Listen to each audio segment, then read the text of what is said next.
Good morning. I am in my car and during my morning commute, and there's obviously not smooth sailing. But given that this is what I do, I had a couple thoughts that I either wanted to share or just get off my chest, because I feel like even just with the last two videos, I feel better. Because normally in the car in the commute, I just think about these things and they don't actually get out. So this is it's like therapy for me. This is like commuting therapy. So last night, summer solstice, longest day of the summer. Should be a really good day, and it was a, pretty good day for all intents and purposes. Pretty normal work day. Pretty okay night at home with the kids, and the disaster that typically takes place, especially on Wednesdays. We call it Wicked Wednesdays. They're in daycare and they come back and they're like just tired and crazy, and they were playing with their friends all day, so they're like usually just all out of sorts and bad. But last night was pretty good. So in the neighborhood for summer solstice, we had like a little bit of just a get together with some of the kids and the parents in the neighborhood, just to kind of celebrate summer, celebrate the longest day of the year, just an excuse to hang out, have a couple drinks. So it was good. And one of the observations was really just like the kids in the neighborhood, right? Like I remember being a kid in a neighborhood with a bunch of other kids, and I'm sure everyone had that same situation, but they're just like playing and having a good time. And some of the older kids, they were playing like kickball. A lot of those kids play organized sports in town, or for like, regional teams or travel teams or whatever. There's a lot of pretty good like kid athletes in the neighborhood. So I'm watching them play kickball, and they're having like a great time, and they're laughing, and it's just so like natural and fun to watch them. And you're like, wow, like I want to play kickball. And some adults do that. That's, they have time for that. I don't, but it's fun to just play stuff just for the sake of playing it. So then it takes me back to another conversation. I'll get to my point here pretty soon. So a guy that I work with, he's got an 8-year-old son, 8 years old. This kid plays lacrosse, baseball, and football, and probably does some other stuff. I don't know, but he's like allegedly a pretty good kid athlete. Like he's bigger than most kids. He's faster than most kids his age. He's like the best player on his baseball team. He loves football. Like just if you had a son, you'd be like, well, that's my son. Like he's awesome, and he's probably going to be like a good athlete growing up. Now, I'm going to digress. I'm pretty sure my kids aren't going to excel in sports, like at any type of high level. Like they're not going to become professional athletes. I'm pretty sure they probably won't get like any type of major scholarship to like a big university. And that's not bashing my kids. That's just to say that I think the percentages and the odds are kind of against you anyway. Like it's, right? Like we can't all be like awesome and famous and like super smart and athletic and all this stuff. So the odds are like they'll play sports and they'll be okay at them, and maybe they'll enjoy them and maybe they won't, but they're probably not going to be like, upper echelon types. And most of your kids, probably not either, right?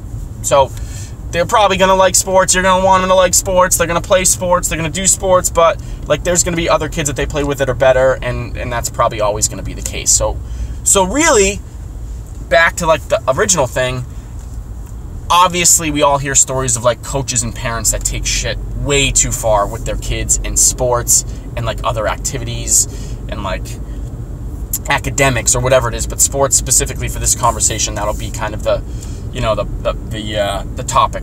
So this 8-year-old kid who's good at sports, he's got a like a regional baseball team that he plays for through his town or whatever, but I think it's pretty typical. I have young kids, so I don't know how all this stuff works out, so I might even sound stupid in a number of different ways, including this one particular way. I probably don't even know what I'm talking about. But anyway, so he's on this baseball team. He just finished lacrosse. He plays football. I guess he kind of likes school, which to me is like, okay, let's focus on the liking the school part. And so this coach for his baseball team is getting a little bit miffed because this kid has missed a couple practices. Okay, whatever. Practice, right? Allen Iverson, practice. But this kid misses practice because he's got like an end of the year lacrosse party that he wants to go to. Seems reasonable. Party, kids, friends. He played lacrosse, likes lacrosse. They're having a party. I'll go. He also misses a practice because they have this like end of year, I don't know if the parents were involved, but it was like a teacher dinner thing. And this kid really likes this teacher. Like, pretty good thing that this kid likes school and likes his teacher. I think that's cool. And he really wanted to go to this dinner. So he goes to the dinner and he misses the baseball practice. This coach sends out like this, I don't even think it's passive aggressive. It was like a fairly aggressive email, which is like, super mature, good job, coach. Send me an email saying like, hey, really need to get this off my chest. Something along the lines of this. Like, I really want to come straight with you and get this off my chest and set this straight here. I really think your son is lacking in commitment. I think his commitment, his level of commitment is in question here with the team. And, I don't know if you want me to step in and help set him straight at all. But so this guy, I'm reading the email. He actually gives me his phone and I'm reading the email, and I can feel myself getting like super angry and just like frustrated with just the whole concept and everything that's wrong with that guy's mindset. The kid's 8 years old. I can't remember what I was doing at 8, but I was probably like picking my nose, playing with dirt, maybe playing a sport that I could give two shits about. So it's like, I like sports, I would like to play them, but the second it became like serious, I was like, I'm 8, I'm gonna go fart somewhere. Like, I didn't care. It was like, I'm gonna play with my friends and we're gonna play hide and seek, I'm gonna climb trees, I'm gonna ride my bike, I'm gonna throw rocks at stuff. Like, that's what you do. So this kid's level of commitment, yeah, it's not that high because he doesn't care. He's 8. But the mindset can't be totally, I'm going to send you an email because your kid missed 2 practices because he needs to be more committed. Screw you, coach.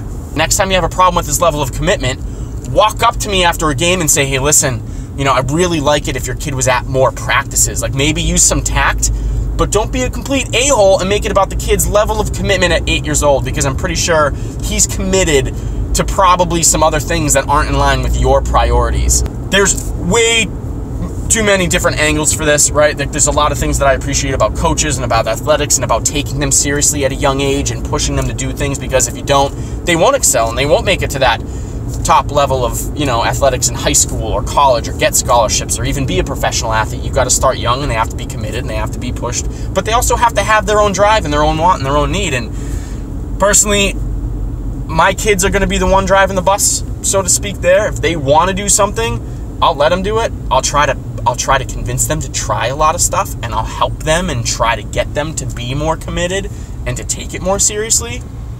But if they don't want to, for sports, school's another story, but for sports, then they don't want to. It's extracurricular activities. It's on top of all of the other stuff that they have to do. School academics. Scratch that. Good human being. Priority numero uno. School, academics. Probably number 2. And then after that, I don't care. You want to be good at sports, some athletic endeavor? You want to be a dancer, a gymnast, a pianist, a guitarist? You want to be a basketball player? You want to be really good at crocheting? Like, I don't care, whatever it is. Whatever my kids' interests are, like, I'll support them. But if my kid's not that committed to baseball, I'm okay. I may be stupid on a number of different levels, and that's likely in a lot of cases, but it just